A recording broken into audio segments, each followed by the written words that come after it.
بسم اللہ الرحمن الرحیم۔ السلام علیکم ورحمۃ اللہ وبرکاتہ۔ نافرمان بیوی کے لیے وعید۔ رسول اللہ صلی اللہ علیہ وسلم ایک سفر میں کسی جگہ تشریف فرما تھے۔ آپ صلی اللہ علیہ وسلم نے ایک آواز سنی جیسے کوئی کسی پر لعنت کر رہا ہو۔ آپ صلی اللہ علیہ وسلم نے پوچھا، یہ کیا بات ہے؟ لوگوں نے عرض کیا کہ فلانی عورت ہے جو اپنی سواری کی اونٹنی پر لعنت کر رہی ہے، اونٹنی چلنے میں کمی کرتی ہوگی۔ اس عورت نے چلا کر کہہ دیا ہوگا، تجھے خدا کی مار ہو، یعنی لعنت ہو، جیسا کہ عورتوں کی عادت ہوتی ہے کوسنے اور لعنت کرنے کی۔ رسول اللہ صلی اللہ علیہ وسلم نے حکم دیا کہ اس عورت کو اور اس کے سامان کو اس کی اونٹنی پر سے اتار دو۔ یہ اونٹنی تو اس عورت کے نزدیک لعنت کے قابل ہے، پھر اس کو کام میں کیوں لاتی ہے؟ حضور صلی اللہ علیہ وسلم نے اصلاح اور تنبیہ کے واسطے ایسا فرمایا کہ جس چیز کو کام میں لاتی ہے اس کو لعن طعن کرتی ہے۔ رسول اللہ صلی اللہ علیہ وسلم نے فرمایا، سب سے اچھی وہ عورت ہے جو اپنی عزت و آبرو کے بارے میں پارسا ہو اور اپنے خاوند پر عاشق ہو۔ رسول اللہ صلی اللہ علیہ وسلم نے فرمایا، جب کوئی عورت اپنے شوہر کو دنیا میں کچھ تکلیف دیتی ہے تو جنت میں جو حور اس شوہر کو ملے گی وہ کہتی ہے کہ خدا تجھے غارت کرے، تیرے پاس مہمان ہیں، جلد ہی تیرے پاس سے ہمارے پاس چلا آئے گا۔ رسول اللہ صلی اللہ علیہ وسلم نے فرمایا، سب عورتوں سے اچھی وہ عورت ہے جب کہ شوہر اس کی طرف دیکھے تو وہ اس کو خوش کر دے، اور جب وہ اس کو کوئی حکم دے تو وہ اس کی اطاعت کرے، اور اپنی جان اور مال میں اس کو ناخوش کر کے اس کی مخالفت نہ کرے۔ شریعت مطہرہ نے بیوی کو اپنے شوہر کی خوب اطاعت و فرما برداری کا حکم دیا ہے۔ حضور علیہ الصلوۃ والسلام نے فرمایا، وہ عورت جس کی موت اس حال میں ہو کہ اس کا خاوند اس سے راضی ہو تو وہ جنت میں داخل ہوگی۔ اسی طرح حضور علیہ الصلوۃ والسلام نے فرمایا، اگر میں کسی کو سجدہ کرنے کا حکم دیتا تو عورت کو حکم دیتا کہ وہ اپنے خاوند کو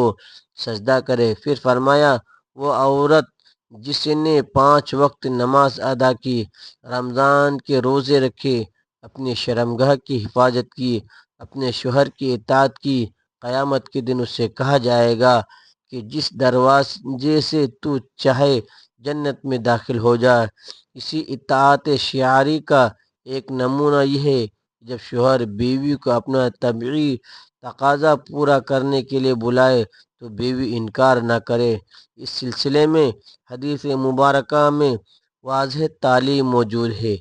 چنانچہ ارشاد مبارک ہے، جب آدمی اپنی بیوی کو اپنی حاجت پوری کرنے کے لیے بلائے اور بیوی انکار کرے، جس پر شوہر غصے کی حالت میں رات گزارے تو صبح تک فرشتے اس عورت پر لعنت بھیجتے رہتے ہیں۔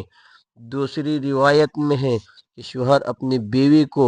اپنی حاجت پوری کرنے کے لیے بلائے تو عورت کو چاہیے وہ اس کے پاس چلی جائے، اگرچہ روٹی پکانے کے لیے تنور پر کھڑی ہو۔ لہذا مذکورہ عورت کو چاہیے کہ حتی الامکان شوہر کی اطاعت کرے،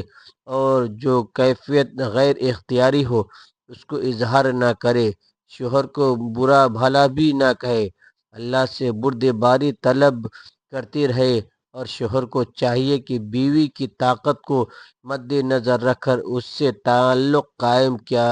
کریں، اور کوئی کیفیت بیوی کے اختیار میں نہیں ہے اس پر بیوی کا مواخذہ نہ کرے،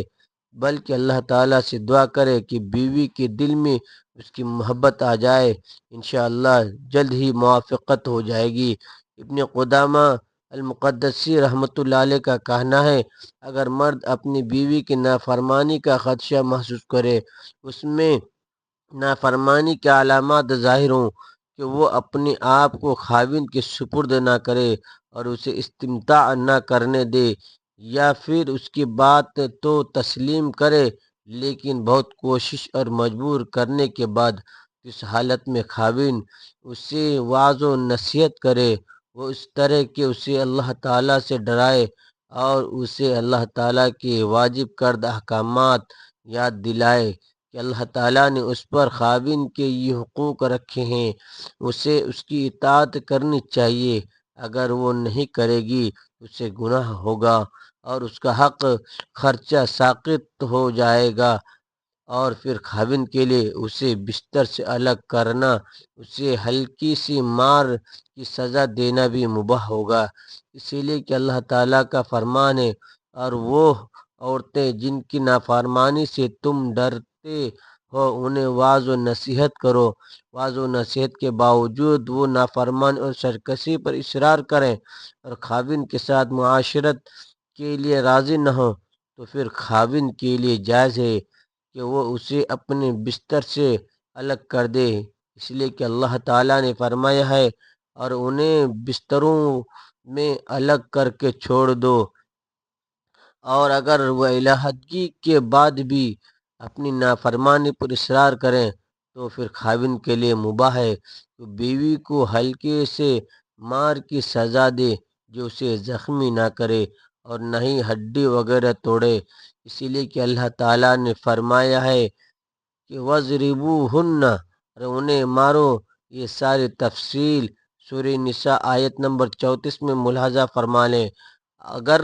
معاملہ اس طرح ہو کہ خاوند اور بیوی کے درمیان مخالفت پیدا ہو جائے اور معاملہ دشمنی تک چلا جائے تو پھر دونوں جانبوں سے ایک ایک عادل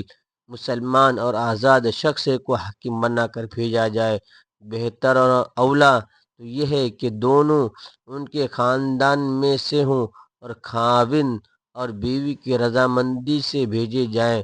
جو کہ ان کے حالات کا جائزہ لینے کے بعد اگر تو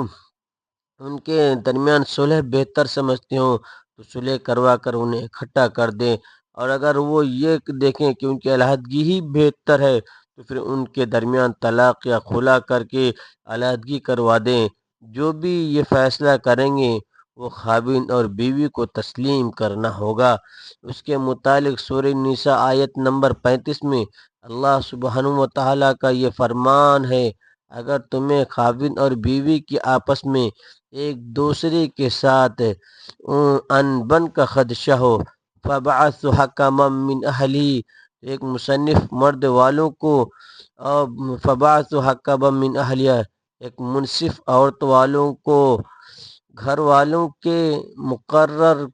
کرو۔ اگر یہ دونوں صلح کرانا چاہیں تو اللہ تعالیٰ دونوں میں ملاپ کرا دے گا۔ اللہ کے رسول صلی اللہ علیہ وسلم نے فرمایا، دوزخی عورتیں جن کو میں نے دیکھا نہیں میرے زمانے کے بعد پیدا ہوں گی، کپڑے پہنے ہوں گی، ننگی ہوں گی، یعنی نام کو بدن پر کپڑا ہوگا لیکن کپڑا اس قدر باریک ہوگا تمام بدن نظر آئے گا،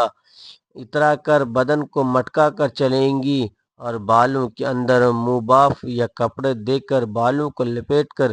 اس طرح باندھیں گی جس میں بال بہت سے معلوم ہوں گے جیسے اونٹ کا کوہان ہوتا ہے۔ ایسی عورتیں جنت میں نہ جائیں گی بلکہ اس کی خوشبو بھی ان کو نصیب نہ ہوگی۔ اللہ تعالی ہم سب کو سمجھنے اور اس پر عمل کرنے کی توفیق عطا فرمائے، آمین۔ ناظرین، ویڈیو اچھی لگی ہے تو ویڈیو کو لائک کر کے شیئر کریں، چینل کو سبسکرائب کریں۔ پھر ملتے ہیں اگلی ویڈیو میں، اللہ حافظ۔